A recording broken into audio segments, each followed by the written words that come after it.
You ask Tiger to solve. This deals with linear equations with one unknown. The final result is z equals 3. Let's solve it step by step. Group all constants on the right side of the equation. Subtract 5 from both sides. Simplify the arithmetic.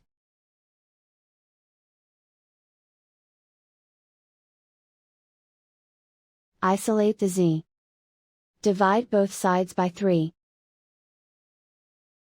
Simplify the fraction. Find the greatest common factor of the numerator and denominator. Factor out and cancel the greatest common factor. And so the final result is z equals 3.